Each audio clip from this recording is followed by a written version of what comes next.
everybody. What is going on? I hope you're all having a wonderful, wonderful day. So in this video, I'm probably going to get a lot of people disagreeing with me, and that's fine. And that is completely fine. I welcome all opinions, all viewpoints, all perspectives. So if you disagree with me on what I'm saying in this video, I encourage you to put your voice in the comment section and let me know how you feel and how I'm wrong. Because in this video, we're going to talk about Universal versus Disney. Okay, a very hotly contested debate amongst the community. And I think look, I'm going to cut to the chase, okay?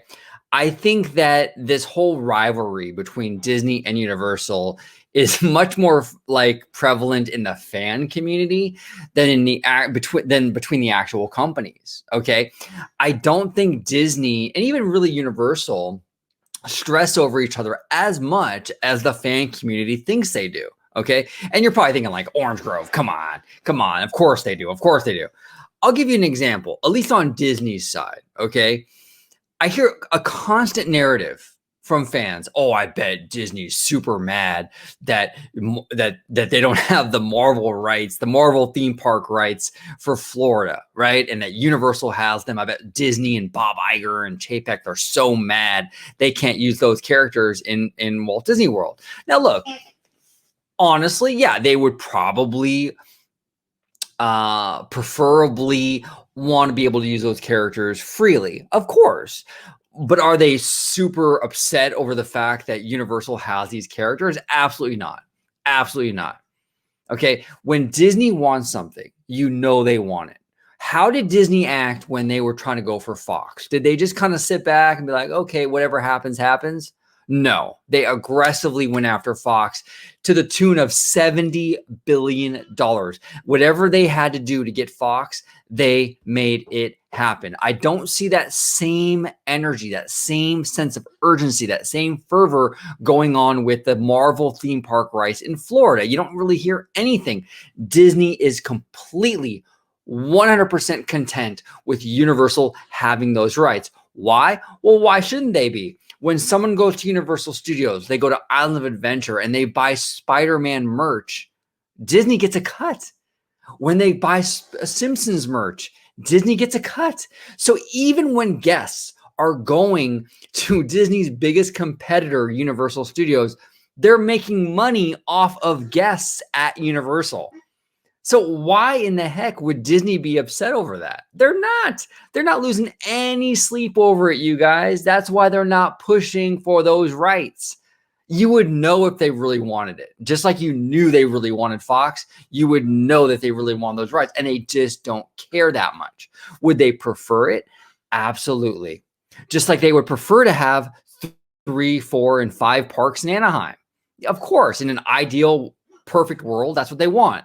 They would prefer to have the Marvel rights in Florida, but they don't need them. It's not a priority. This rivalry between these two companies is largely fan created. Disney and Universal most of the time work together. A lot of the Disney movies are filmed on the Universal lot in Hollywood. They have a working relationship. Okay.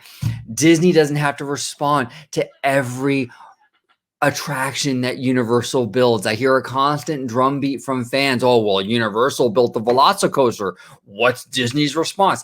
They don't need that. They don't need to do that, because you know what? At the end of the day, as long as they do their thing and they're getting what they need from in terms of attendance, in terms of revenue, it doesn't really matter what Universal is doing. You know, it really doesn't. And vice versa. Universal does its thing. It doesn't really matter what Disney is doing.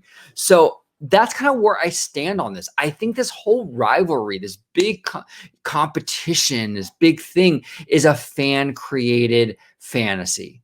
Okay, I think both of these companies understand that a rising tide raises all ships. So when Universal builds an incredible land, which they do all the time, which they did with Wizarding World, it brings more people to Florida, which helps Disney.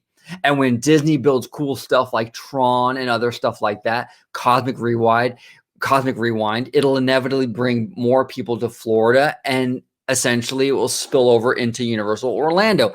It's a symbiotic relationship. They help each other in a lot of ways. It's not as cutthroat as you might think, in my opinion. But I want to hear from you guys because I know this is a hotly contested debate. What do you guys think? Am I completely off base here? Am I wrong for thinking that the Universal versus Disney thing is mostly a fan issue, not really an actual Disney versus Universal issue? What are your thoughts on it? I would love to hear from you guys. Thank you all so much for watching. And as always, I hope you have a marvelous day. Bye-bye, y'all.